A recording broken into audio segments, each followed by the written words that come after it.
Welcome to the 1987 Orioles Yearbook. I'm John Miller. And I'm Jack Weirs. And we're going to introduce you to Orioles Baseball 87. You'll hear from the players, the coaches, and the future Orioles. You'll also see some entertaining features, learn some interesting tidbits, and we hope you'll enjoy it all. First off, let's meet the Orioles. Hello, I love you, won't you tell me your name? Hello, I love you, let me jump in your game. Hello, I love you, won't you tell me. Hi, I'm Eddie Murray. Hi, I'm Cal Ripken. Hi, I'm Don Asti. Hi, I'm Fred Lynn. Hi, I'm Rick Burleson. Hi, I'm Terry Kennedy. Hi, I'm Mike Boddicker. Hi, I'm Mike Flanagan. Hi, I'm Scott McGregor. Hi, I'm Ray Knight.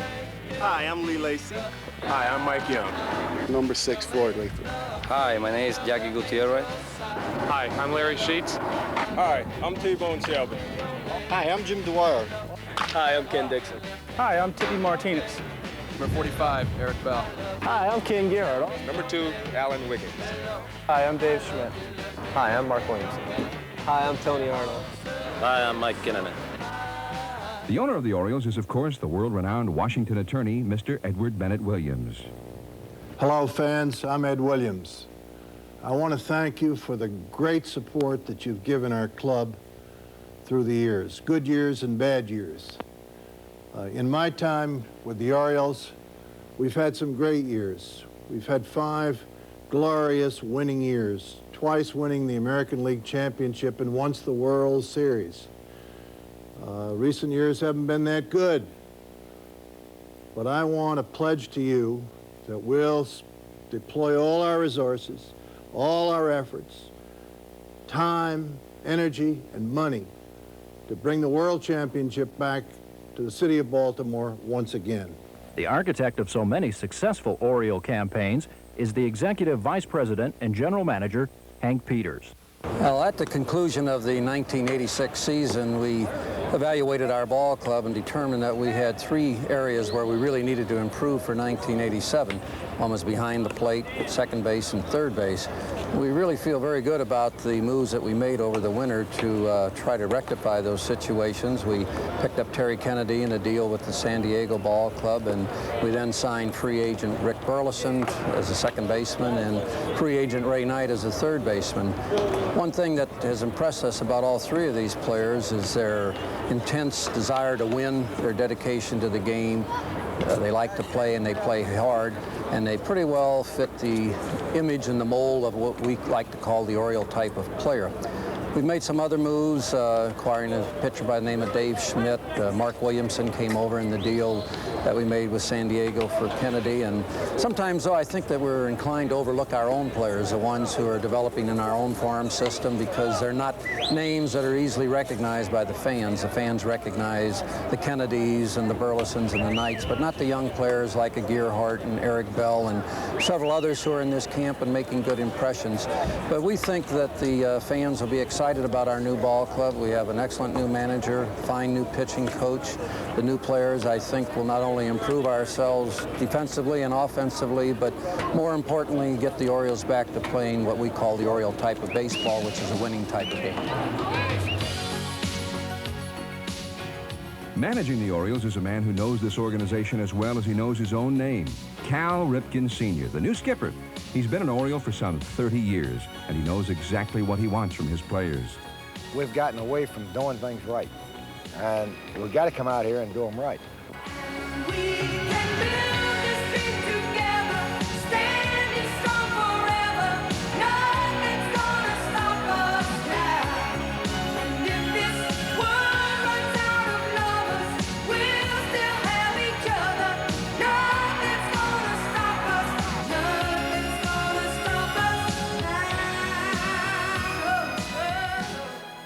Great organization. We're the people that are going to make it that great organization yet. And I want everybody to do this. I want everybody to come out on the field and put in a day's work. We got 45 days in spring training you have to work, and you got 162 days during the season you have to work. And I think that when we get everybody coming out here, going at the job like that, then we do things right, and everything takes care of itself. There's a man who plays the game of life so well. Hi, I'm Eddie Murray. Ooh, such a man. For the past 10 years, he's been the heart and soul of the Orioles. The 31-year-old Eddie Murray has led the club in batting 6 times, home runs 7 times, and RBIs 8 times. He's won a record 6 Most Valuable Oriole awards, 3 times a Gold Glove, and he's hit 14 career Grand Slams, 8th best in the entire history of baseball.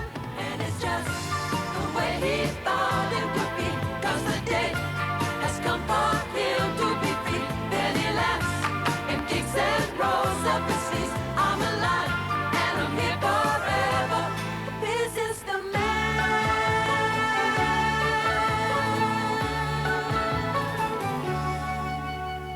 Eddie was born and raised in Los Angeles, and he starred in high school with Cardinals shortstop Ozzie Smith. He's also starred in his generosity to his community. We would not be here today if it were not for the generosity of a man who is making the single largest charitable contribution ever given locally and probably nationally by a professional athlete, and that man is Eddie Murray. Thank you.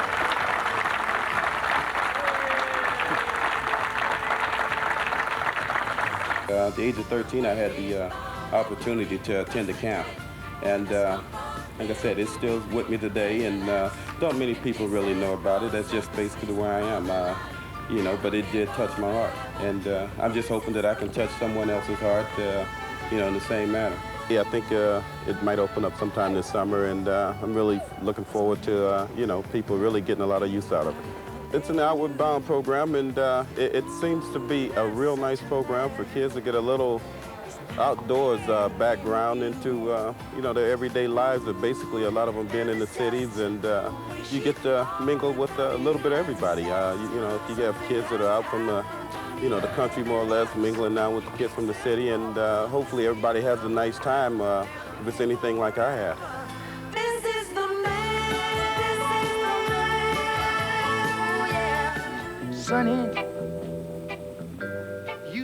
Speaking of key Orioles, Hi, I'm Cal Ripken.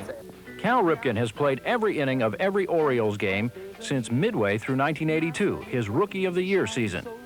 His 1983 follow-up won him Most Valuable Player honors in the American League as the Birds beat the Phillies to win the World Series. Sonny, thank you for the sunshine bouquet. Sonny.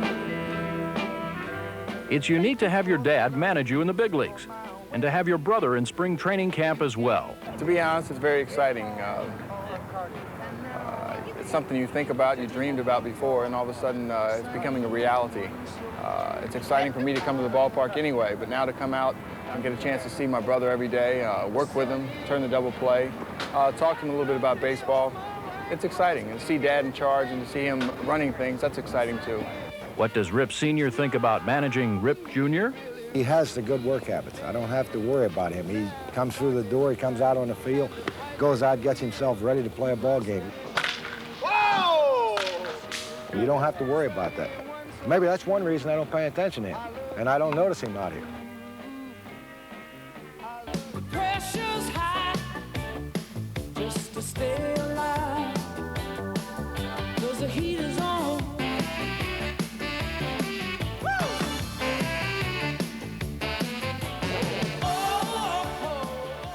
Big fellow over there. He came to the Orioles in 1985, and he disappeared for half the season. Like, we knew he was on a team, but none of us had ever met him. And then Earl Weaver became manager, and he ran into him one day in one of the hotel lobbies in a row. He said, "Who are you?" He said, "I'm Don Ossie." "Wow, you throw 95 miles an hour, don't you?" "Yes, I do." So the next day, Earl put him in to finish off a ball game, and Ossie's been finishing him off ever since. Led the American League almost all year in saves. Ladies and gentlemen, Don Ossie. Hi, I'm Don Ossie. Of all the players who have joined the Orioles in recent years, Don Ossie is one of the classiest. Don chose to join the Orioles in 1985 after pitching for the Red Sox and then his hometown California Angels. I was born in Anaheim. I had gone to a lot of Angel games when I was young, and I always wanted to play there at home. But his allegiance was torn. I always wanted to play for the Orioles, as a matter of fact, for the reason that they've always had good pitching. And I felt that could help me also.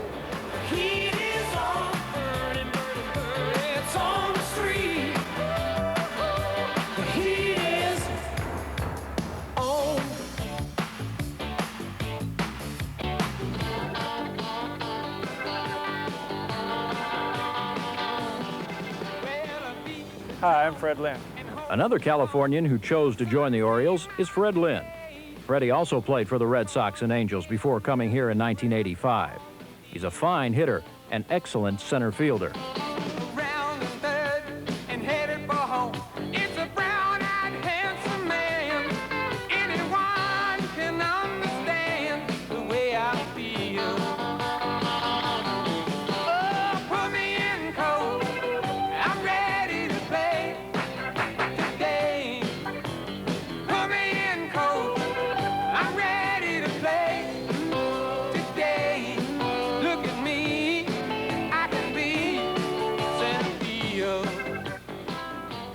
Fred's been sidelined by many injuries in his career, but you can't blame it on reporting to spring training out of shape. Well, basically, my season starts in early November.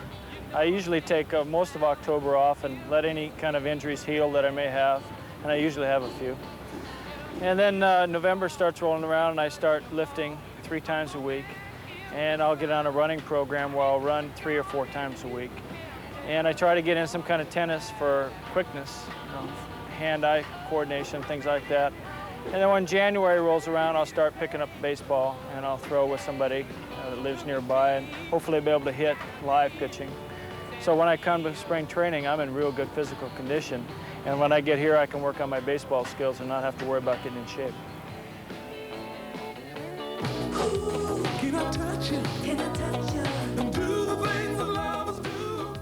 This Red Sox to Angels to Orioles pattern is becoming a habit, as one of the newest Orioles has also taken that route. Hi, I'm Rick Burleson.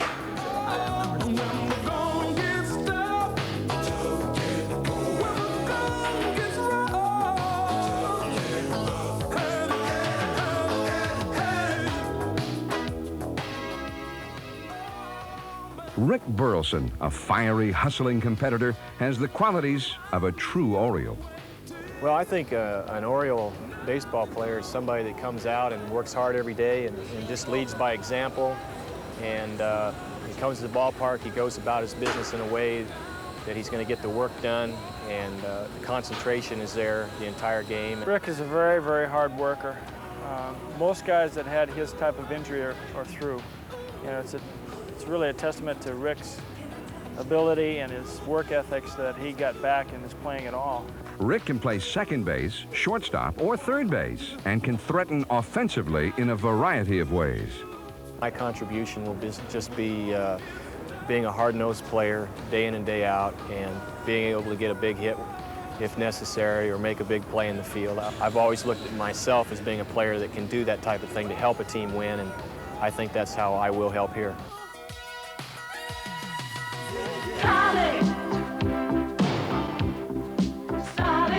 Another new face on the '87 Orioles is left-handed hitting Terry Kennedy. Terry was an all-star catcher in his 7.5-year National League career spent with the Cardinals and Padres. He brings a potent bat and durability to the backstop position. I've caught 150 before, and I think I average over 140 for the last 6 years. We think that this park might be more conducive to his style of hitting than the park in which he's been playing. I spray the ball. I go from line to line, and right field corner, left field corner, and the alleys, and I hit a lot of doubles. Terry is the first second-generation Oriole. His dad, Bob, played in '54 and '55. I was 2 years away from being when he was playing with the Orioles in '54, and but he was the first Oriole to hit a grand slam, and we have, when I was growing up, they have a big picture of that in the house, and I remember looking at that every day when I get up, and so I've seen an Oriole uniform for a long time, and he speaks fondly of his time in Baltimore. Run away and take a message to Michael, message to Michael. He Another true Oriole is Mike Boddicker. Mike's 20 victories in 1984 followed a sparkling rookie season. He won 16 games in the '83 regular season and then 2 key games in the postseason to help capture the pennant and then the World's Championship. Mike's unique pitch is called a foshball. It's basically a forkball that I'd never be able to throw, a regular forkball. It turns in my hand, and that's all I do. I throw it, and it spins over in my fingers, and we call it change-up a fish, dead fish, and combination fish and forkballs a fosh. Mike is 29 years old. He's a native of tiny Norway, Iowa. I come from a real small town who had a very big reputation on baseball. We got the most state championships in the state, and it was like a tradition. His wife, Lisa, has been a leader among the Orioles' wives in community efforts, particularly for the Johns Hopkins Children's Center. Baltimore does so much for the baseball players, and they're so supportive that we feel like because our husbands are so famous that we can do our part and help raise some money for the children. I enjoy going down and seeing the kids down at the Children's Center. I've got some good memories, some hard memories, some children who were down there who were terminal, and I was down there one week and I went back maybe a couple weeks later and they weren't there anymore. It's hard. It's hard to go down there and see those children, but yet you know that it gives them joy. I gave one of the children a hat, and they knew it wasn't going to make it. And the expression on the kid's face was, you know, you can't explain it. It's wonderful. And it's hard, but yet it's very rewarding. All you really need is heart. The Dean of Active Orioles is another true Oriole. Hi, I'm Mike Flanagan. The Oriole way was always, I would say, winning was the norm, and not the exciting thing. I guess the final statement on the whole thing was it always looked like we were having fun and the other teams weren't. And that was the bottom line for me, that I was on the team that was having all the fun. Mike notes that he's modifying his pitching style. That is to return to being a power pitcher again. When I was throwing a lot of breaking balls, that actually hurt my fastball. It was in the low 80s. When I went back to throwing the fastball more predominantly, I went back up into the 90s, and it hadn't really been there since, I would say, the late 70s. Mike's greatest season was in 1979, when the Cy Young winner won 23 and helped pitch the Birds to the American League pennant. It was one of those years, if I gave up 4 runs, we scored 5, and if we got 2, I only gave up 1, and that seems to happen once every 10 years for me, so hopefully this is the year it's going to happen again. You come on like a dream, peaches and cream, lips like strawberry wine. You're 16, you're beautiful, and you're mine, oh mine. And if you're speaking of long-time Oriole southpaws who can beat you any number of ways, distinguished veteran Scott McGregor is your man. You're 16, you're beautiful, and you're mine, oh mine, mine, mine. With me, you're going to see a fastball, curveball, and a changeup. As long as you've got those pitches working, I think that's all you'll ever need. Scotty won 20 games in 1980 and has pitched a couple of the most historic games in Orioles history. A 5-hitter for Scott McGregor, working on a shutout. And now it's match point. All over! Scott McGregor, a 5-hit shutout. The Baltimore Orioles are the American League champions. The cheering you hear is from Oriole fans. Everybody else is in muted silence. The pitch, line drive, Ripken catches it at shortstop, and the Orioles are the champions of the world.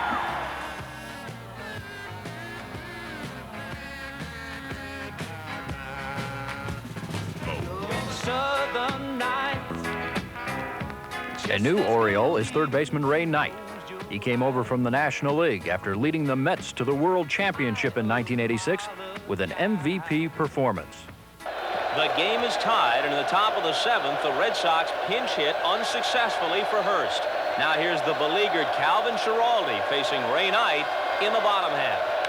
High drive into deep left center. Back goes Rice. This one is gone.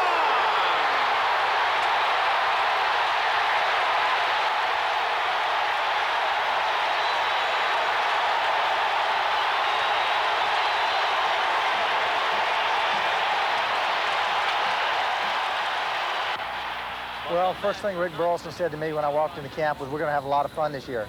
Growing up as a young man, I always really looked up to the Baltimore Orioles with Brooks Robinson and Frank and Luke Powell and Davey Johnson, Don Buford and all those guys. They just had a winning way, and that's one thing that excites me so much about coming to Baltimore. When I put on this uniform, I feel very proud.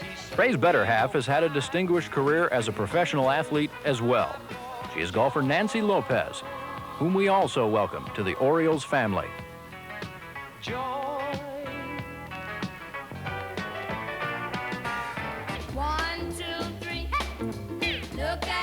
Lee Lacy is another Oriole who came over from the National League. When you talk about Lee Lacy, you talk about hitting. The stretch by James. The 1-0 pitch. Line drive, base hit left field. It's hit hard. Charging in his Nichols. He gloves it. Young rounding third, heading home. Here comes the throw. Going to be close. He slides. He's safe. He's safe. The Orioles have won it. And Fisk jumps to his feet to argue. But the Orioles are celebrating. They have won it 4-3. I just try to work on my fundamentals. I try to stay back on my back leg. I try to make sure that I use my hands and try to work on using my hips. 'Cause I love you so, and I'll never let you go.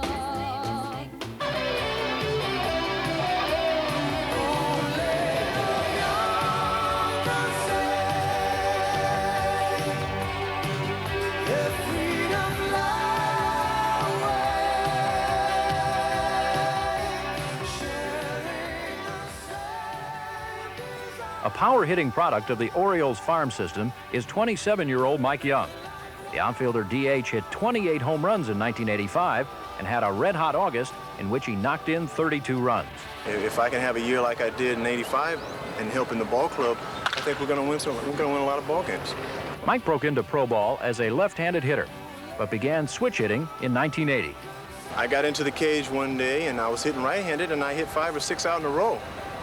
Although I used to hit right-handed before I hit left-handed, so it kind of came natural to me. Mike injured his right thumb in the Birds' second spring training contest, tearing a ligament that required surgery to repair.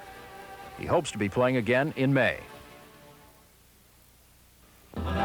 Baby, let me be around you every night. Run your fingers through my hair and cuddle me real tight. Let me be, oh, let him be your teddy bear.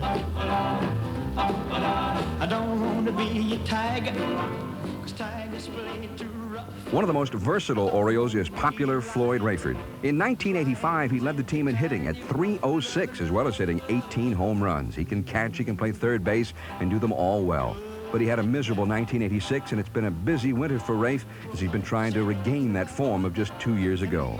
Part of his new look in '87 is a new haircut. People want to know why I cut my hair. See, I had a big fro like Julius Erving used to have when he was in the ABA, and the little one would just come over and just... So this was the only solution that I could come up with.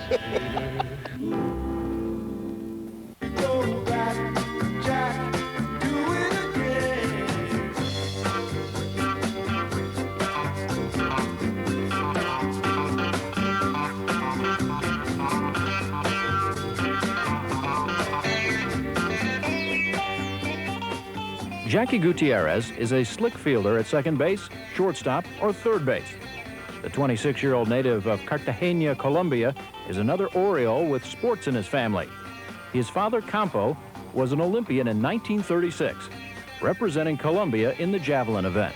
My daddy was a good athlete in Colombia. All my family ran track and field, and I always think about Roberto Clemente was my hero, and I say I want to play in the USA one day. I want to make it a big league, and now feel like you know, the dream come true for me.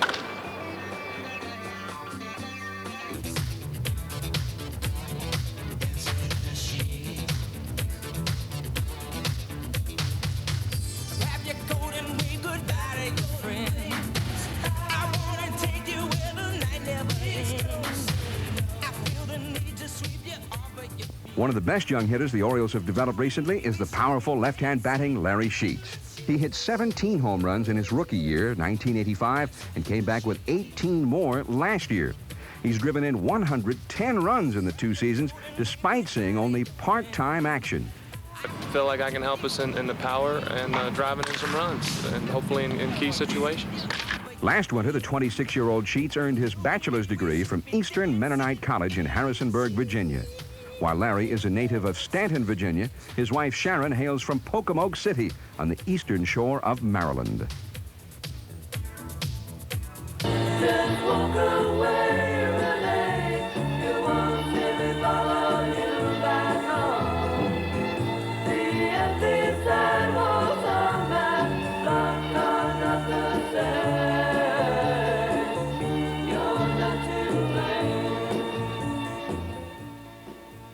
Rene Gonzalez, a good defensive infielder, came to the Birds from the Expos last winter. Baltimore is baseball, you know, it's American League East, it's hardball, and Baltimore always had that reputation for hardball, and I love that. You think of everything, you think about the reputation, you think about Brooks Robinson and Paul Blair and just all those boys, and black shoes again, you know, it's just got me really excited about that. So dirty uniforms, you know, old ballparks, Fenway, Yankee Stadium. I'm just, excited to be here, and I've got an opportunity, I think, and I'm just going to take full advantage of that opportunity.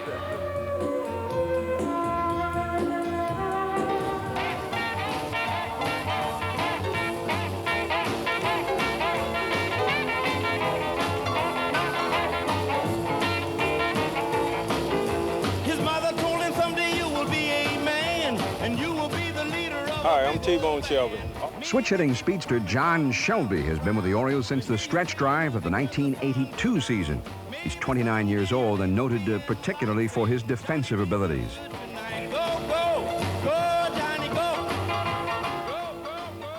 Shelby earned an early claim to fame in September of '82 as a rookie when he threw out Milwaukee's Bob Scooby to preserve a critical victory in the Orioles' unforgettable race with the Brewers.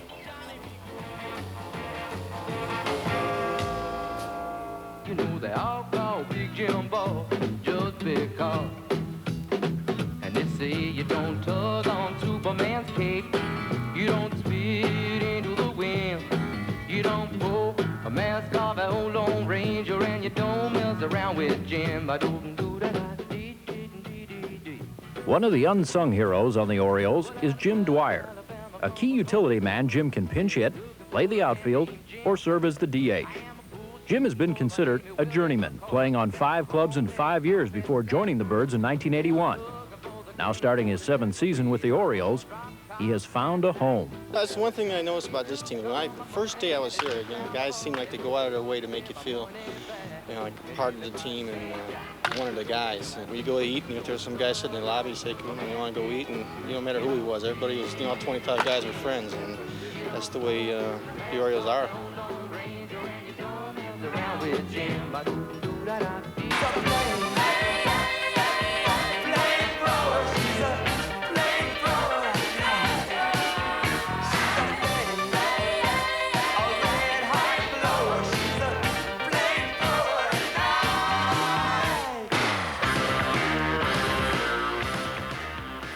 Perhaps the best arm of any of the Orioles starters belongs to young right-hander Ken Dixon.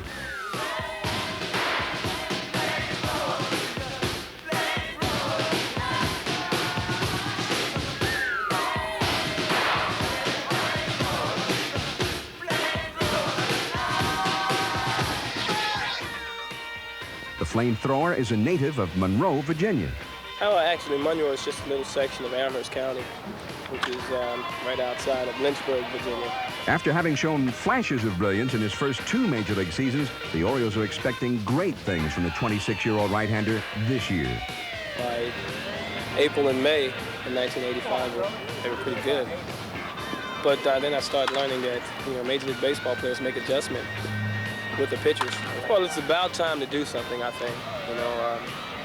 We got 2 years in now, and I think it's time to make a move, not only for myself as a pitcher, but as a team. Anytime at all. Anytime at all. Anytime at all. All you gotta do is go, and I'll be there. The The little lefty, Tippy Martinez, has been a big part of Orioles history. Acquired in the 10-player trade with the Yankees in 1976, Tippy has saved more games lifetime than any other Oriole. His most memorable game? And that was the year of '83 when I picked off 3 guys in a row, and I had Sakata catching and John Lowenstein playing second. I think Renicky was playing third base. And I knew I had to pull something out of my hat, and it just so happened to be 3 pickoffs. Tippy also won the pennant clincher in 1983 against the White Sox. He preserved the shutout, started by Storm Davis. That was a tough situation right there. I think I threw about maybe 4 innings, and I was dead tired. The score being 0-0, and once we scored that, when Tito Landrum hit the home run, that was probably the hardest part as far as going back out there and getting 3 outs. Tippy is currently working hard to come back from his shoulder surgery of last August. I'm working about 6 hours a day. He smiles as he feeds the afternoon pigeons, but he cries as he walks the night streets of St. Mark. I'm in love, I'm in love, I'm in love with the belle of St. Mark. One of the fastest rising young talents from the Orioles farm system is young left-hander Eric Bell. The 23-year-old with the befuddling changeup jumped to the majors from Class A ball in September of 1985, something that had not occurred in Orioles history for some 22 years. Last September, he pitched for the Birds again after splitting the year at Charlotte and Rochester, where he won 16 games. Eric started a little slow last year. He didn't have his changeup. He didn't have the feel for it. Once he got the feel for it, he come on real quick. Over the last year or two, he has really developed a changeup that he can throw just about any time. Throws it consistently for strikes, and it's really probably his best pitch right now. Yeah, I'm not a power pitcher, more of a finesse pitcher. I guess more like Scotty McGregor than anybody, and just change speeds, move the ball around, and just try to make him hit the ball.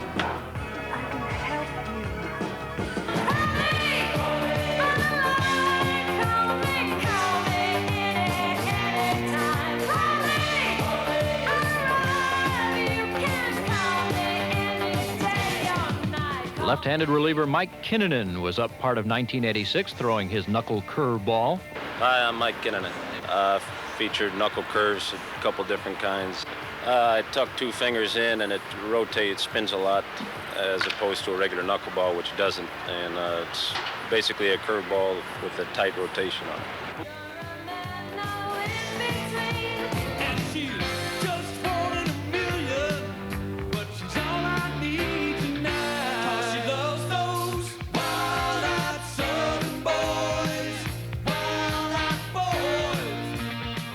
The man who hit more home runs than any other Oriole in the entire organization last year was young slugger Ken Gerhardt.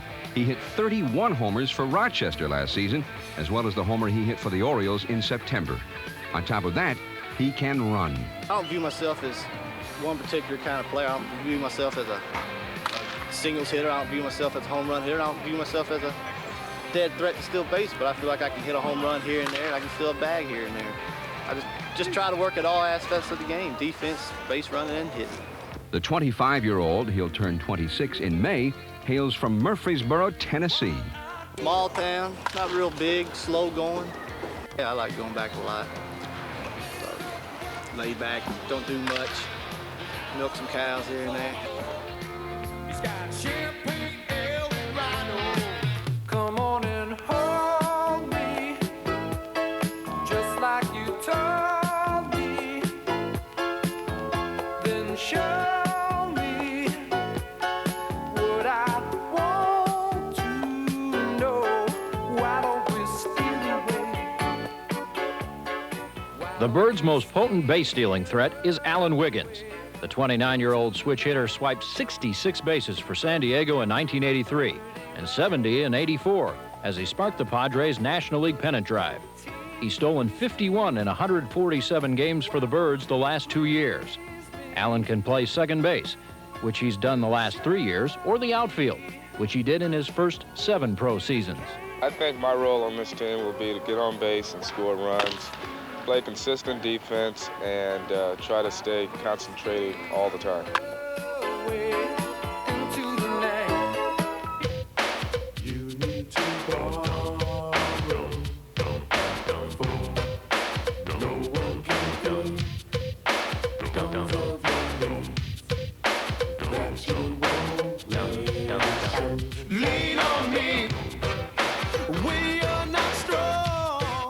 A very little publicized acquisition for the Orioles this past offseason was picking up veteran right-hander Dave Schmidt, who spent last year with the White Sox. Prior to that, he had 4 years with the Texas Rangers.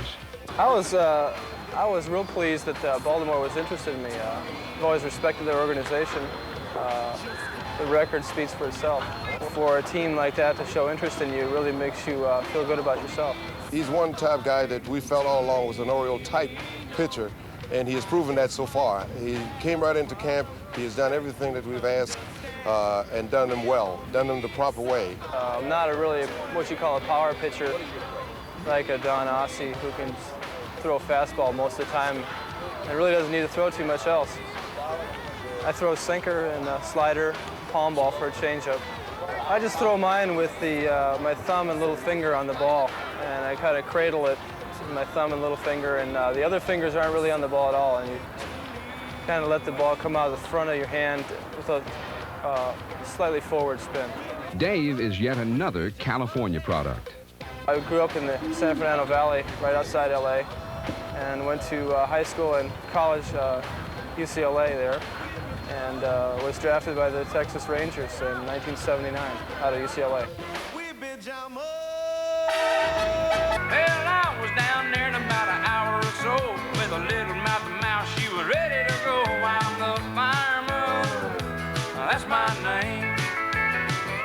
They call me the fireman. That's my name.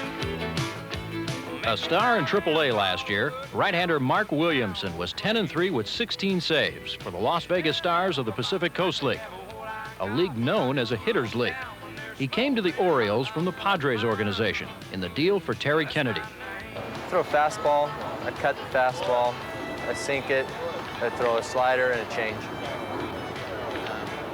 No curveball. No curveballs. I used to throw in back in college.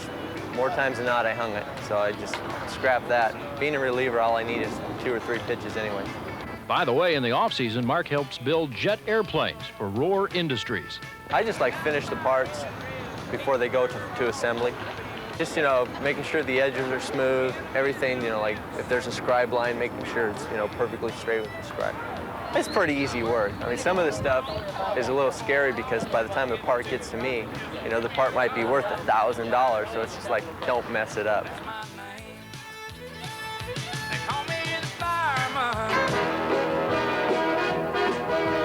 If you're feeling sad and lonely, there's a service I can render. Tell the one who loves you only. Hi, I'm Tony Arnold. Right-hander Tony Arnold had a 1.95 ERA as a reliever in Rochester last year, and then appeared in 11 games for the Orioles late in the season. I was born in El Paso, Texas. We moved around a lot. My dad was in the Army, so most of the time we were in El Paso, but I went to Germany for 3 years and Oklahoma and all around, really. I live in Dallas now, so I'm not really a small town boy. You call me, don't be afraid, you can.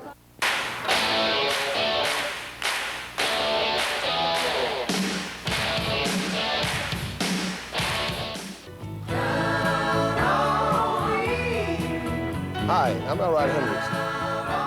One of the most beloved Orioles of all time is bullpen coach Elrod Hendricks. Ellie spent 9 years catching for the Birds, including the pennant-winning seasons from '69 through '71. In addition to his in-season duties, Ellie in the winter also supervises the workouts held beneath the stands of Memorial Stadium. He's also one of the most active Oriole speakers in the community. Don't be a dope. Say no to dope.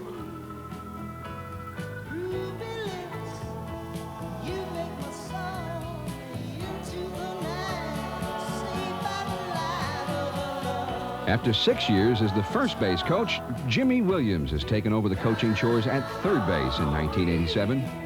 I don't think there's any real big difference in people's coaching. Well, I may move my hands a little bit different than Cal did. I'm a two-hand mover. For Jimmy, this marks year number 41 in professional baseball. That includes 25 years as an outfielder, coach, and manager in the Dodgers minor league system. He also was a minor league hockey player and continues to play in the offseason, where he is known as the Gray Gretzky. I played pro hockey for about 3 years, and enjoyed it. A few years ago when we were in Toronto, I met Wayne Gretzky, and we've been I guess kind of friends since that time. Each chance he gets in the area or I get in the area that he might be, we usually stop and converse a bit, and I really admire the man. I think he may be the most dominant person in his capacity in sports.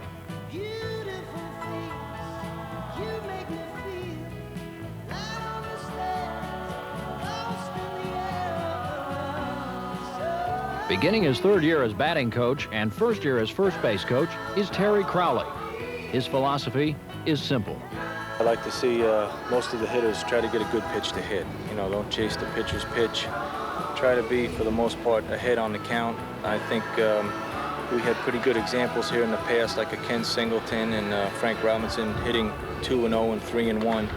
And as a pinch hitter, that's what I tried to do. The Crow had some outstanding years with the Birds in the late 70s and early 80s, when he developed into the best pinch hitter in Orioles history.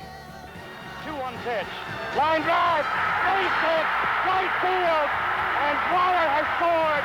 The Orioles win 6-5. The key to swing, Terry Crowley drives a base hit to right field. 43,000 standing, applauding, and loving Terry Crowley even more tonight than they did last night.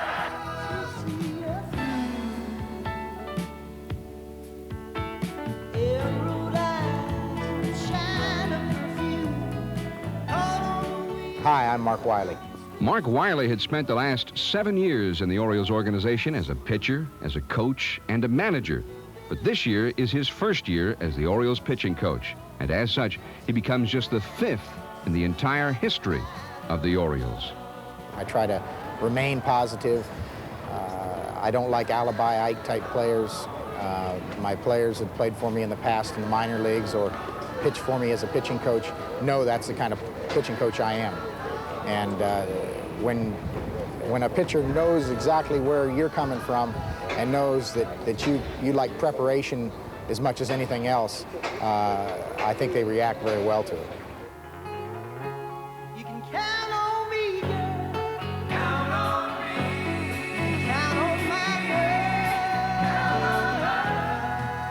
Needing no introduction is Coach Frank Robinson. The Hall of Famer, who led the Orioles to 4 pennants during his 6 years in Baltimore, has been in charge in recent years of positioning the outfielders. This year, he adds the infielders to his responsibilities. I have the entire defense to position this year, and I really don't have to worry that much about the infield. I will have to, in the beginning, well, keep my eye on Ray Knight and Rick Burleson because they're new here to the organization. But as far as Cal and Eddie is concerned, they've been around. They know the hitters. They know our pitchers. So I'll just have 2 infielders to really kind of worry about and the outfielders. So it won't be as hectic as it sounds. You can count on me.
Just like birds of a feather, I won't tell no lie. All of the people around us, they say, can they be that close? Just let me state for the record, we're giving love in a family dose. We are family. Hey, I got all my sisters with me. We are family. Get up, everybody, and sing.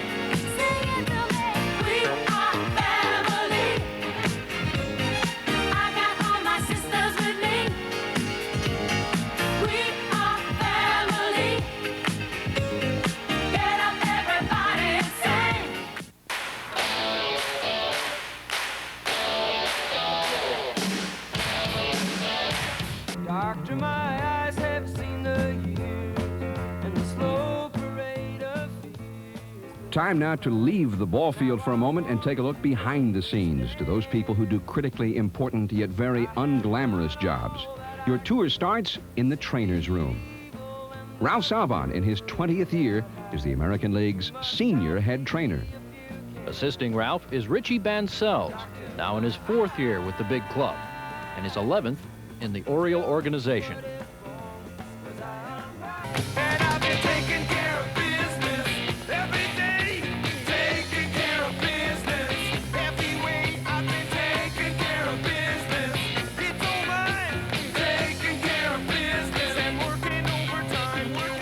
They're the first to arrive, and then they're the last to leave. Each and every day during the baseball season, they are the equipment and clubhouse managers. For the Orioles, it's another family affair. There's Jimmy Tyler. He manages the Orioles locker room. Then there's his brother, Freddie. He handles the visiting locker room. And finally, there's Dad, Ernie Tyler. He's the fellow you see down there by the backstop every day, giving the baseballs to the umpires, as he's done for 33 years, for every game in Orioles history.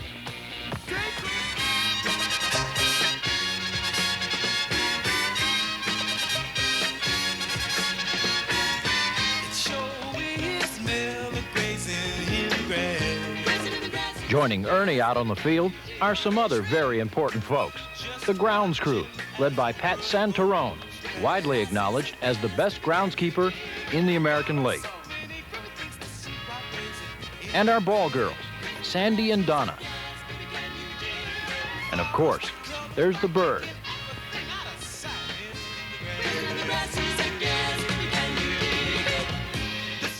And the bat boy.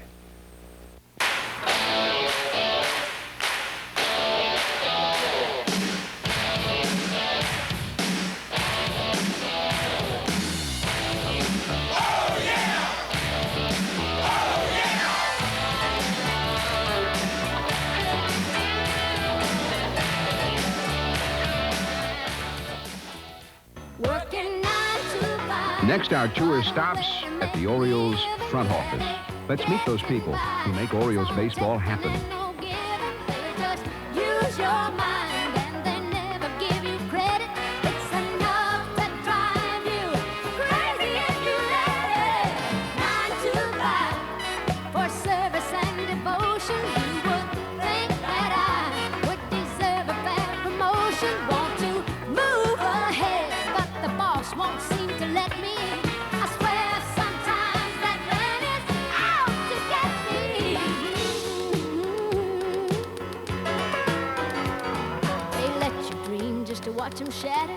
Vince, how are the ticket and group sales going? We'll be glad to accommodate your group here. And at the same time, your group's name can be shown on the scoreboard during the game.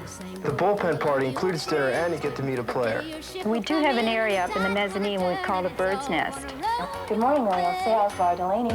Hi. Hi, can I have 2 tickets for opening day, please? Fine. Would you like upper or lower? Upper, please. Fine.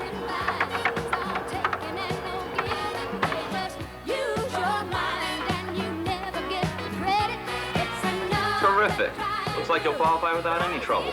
The stats are now set on the computer. Public relations, this is Patty. Public relations, Helen speaking. I'll need you at Channel 2 at 5:45. You'll be going on live with Jack Dawson. Kenny Dixon will be able to make the appearance on the 13th. Do you mind sending me some directions? Cal Ripken has now hit safely in 21 straight games. This is the longest hitting streak in the American League this year. Good afternoon, ladies and gentlemen, and welcome to Memorial Stadium. Cal Ripken. Yeah, I'm calling about our charter flight, 5023. That's scheduled for next Thursday from Baltimore to Cleveland. That kid in Arkansas really sounds good. Danny, when you have a chance, could you book Craig a flight to Rochester, please? Hello, Tom Giordano's office. Hello, minor leagues.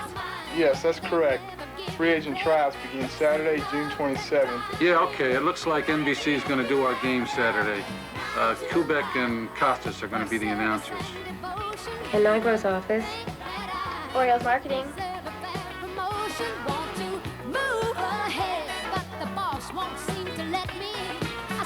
Hi, welcome to the Orioles baseball store in Rochester.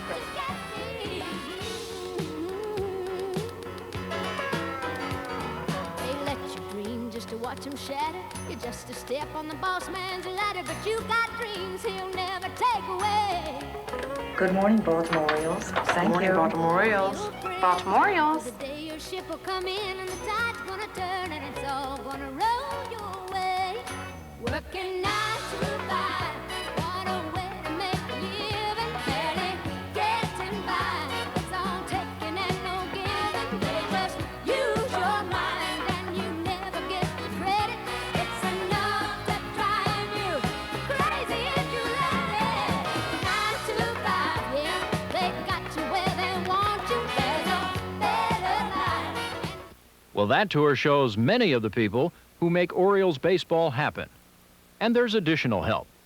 The Orioles Advocates, a volunteer group of businessmen and women who have helped the Orioles for over 25 years. They give out the souvenirs on promotional days. They've developed and continue to administer the popular Junior Orioles program. And they established the Orioles Hall of Fame, just to name a few of their achievements. Another volunteer group from the business community who help the Orioles are the designated hitters. They conduct the major share of the Orioles' season ticket sales and have a great time doing it. Since the DHs were founded in November 1979, the Orioles' season seat sale has risen from 1,600 to better than 12,000. The Orioles Hall of Fame was created by the Oriole Advocates in 1977 to honor those who have made exceptional contributions to the franchise since Baltimore returned to the major leagues in 1954. Brooks and Frank Robinson were the initial inductees in 1977. Then it was Dave McNally in 1978. Boog Powell was inducted in 1979. The outstanding catcher of the Orioles, Gus Triandos, inducted in 1981. Luis Aparicio and Mike Cuellar inducted in 1982. Then Mark Belanger and Earl Weaver inducted in 1983. Paul Blair and Paul Richards were inducted in 1984. Milt Pappas went into the Hall in 1985. And then last year, 1986, Oriole greats Jim Palmer and Ken Singleton were inducted together. And now, in 1987, there is to be a 15th inductee. On Saturday, August the 15th, the B, Al Bumbry, will be so honored.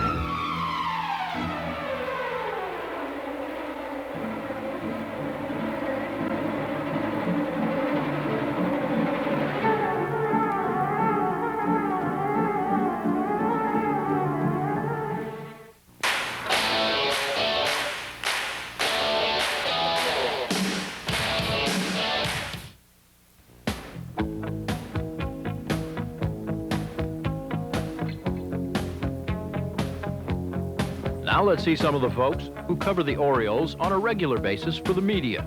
Tim Kirkjian, Baltimore Sun. Jim Henneman, Baltimore Evening Sun. Richard Justice, The Washington Post.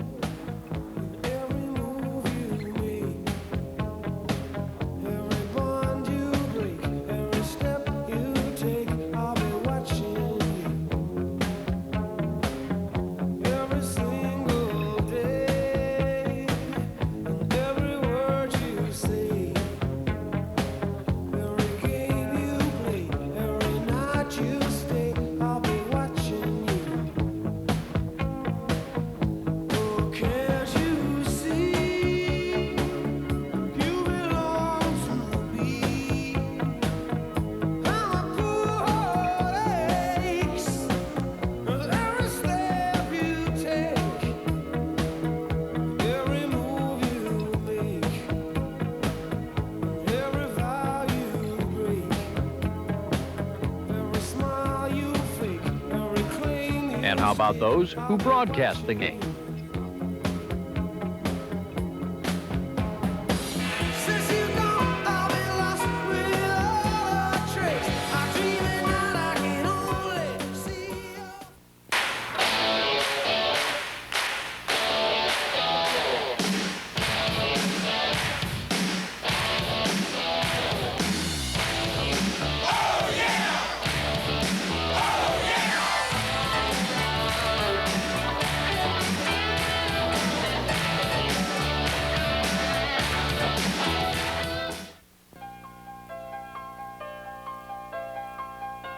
many years now, the Orioles have prided themselves on the homegrown talent produced in the farm system.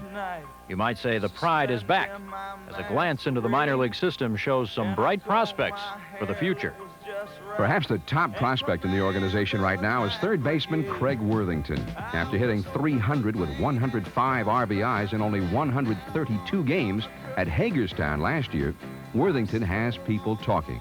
He can throw, he's got a great pair of hands, he has a good arm, he's got a quick bat, he can drive the ball. Shows good soft hands, and that's one thing that you can't teach. He has the knack of diving for a ball and always coming up with it. You can't teach somebody that. Hi, I'm Craig Worthington. Craig will turn 22 April the 17th, and he's a native of Los Angeles.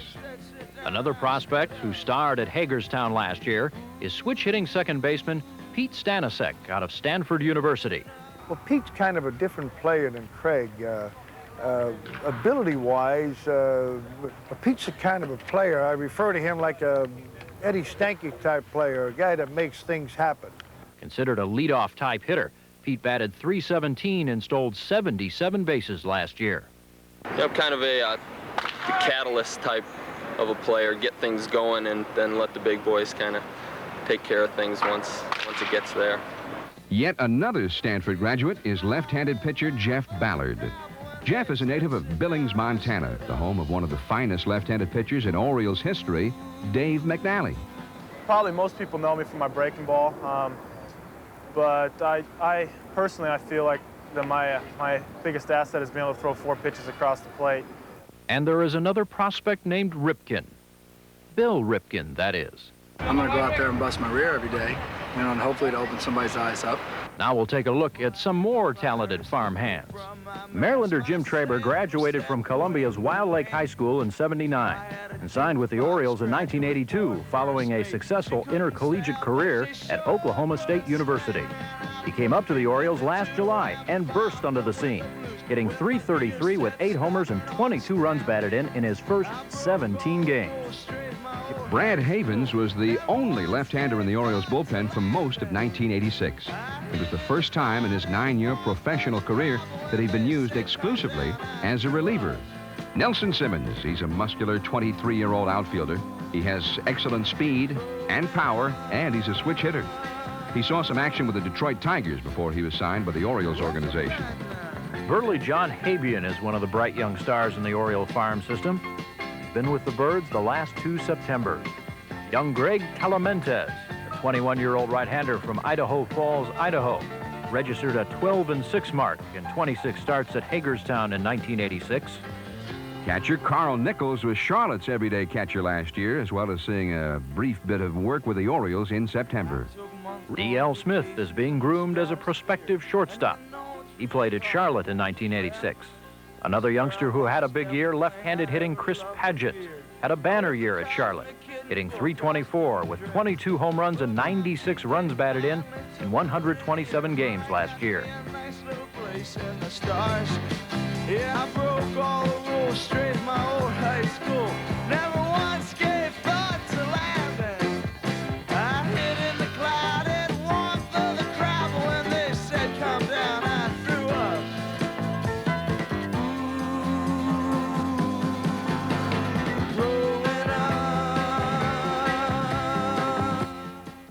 Here's a friendly reminder that Orioles tickets are always available to you via Ticket Center phone charge. You can pick up your phone and order your tickets. It's the fast, easy way to do it by charging them to a major credit card. It's that simple. If you're in Baltimore, call 792-4001. In Washington, call 432-0200. And from all other areas outside the metro regions, there's a toll-free number to call, 1-800-448-9009. You'll get the very best seat available when you call due to the computerized services of Ticket Center phone charge. And of course, you may pick up tickets to Oriole games in person at the Memorial Stadium ticket window, at the Oriole baseball store in Washington, or at Ticket Center outlets, including all Heck Company stores. By the way, the Orioles baseball store in Washington on Farragut Square is not only a ticket outlet, but the perfect store in which to shop for the Orioles fans in your family. It's located at 914 17th Street Northwest, near the Farragut Square Metro stop. Last fall, while the skies were graying and the weather was cooling here in the Baltimore area, a contingent of Orioles personnel and ardent fans escaped for a week to the beautiful Caribbean on a wonderful cruise. Won't you let me take you on a sea cruise? Ooh-wee, ooh-wee, baby. Ooh-wee, ooh-wee, baby. Ooh-wee, ooh-wee, baby. Won't you let me take you on a sea cruise? Yeah, I feel like jumping. Baby, won't you join with me? I don't like begging, but now I'm on my bending knees. I gotta keep on moving, get my hat off the rack. I gotta boogie-woogie like a knife's in my back. So be my guest, you got nothing to lose. Won't you let me take you on a sea cruise? Ooh-wee, ooh-wee, baby. Ooh-wee, ooh-wee, baby. Ooh-wee, ooh-wee, baby. Won't you let me take you on a sea cruise? Now, there's a second cruise. This one on the most beautiful cruise ship in the world, the Queen Elizabeth II. Leaving Philadelphia November the 13th, the Orioles cruise will visit Guadalupe, St. Martin, and St. Thomas before returning November the 21st. Another fantasy land is the Orioles Dream Week. The third annual adventure takes place in January in Clearwater, Florida. Participants learn from and play against their Oriole heroes. One of the best ways to see a ball game at Memorial Stadium is with a group, whether it's with the folks you work with or those friends of yours at the civic organization or your church group, whatever. You and your friends will get choice seats, and you'll see your group's name and lights, and then you can take advantage of some of the many options available to such groups. It's a great way to see Orioles baseball in 1987.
And that's the Orioles Video Yearbook 1987. This is John Miller. And this is Jack Weirs. And we look forward to seeing you at Memorial Stadium this summer.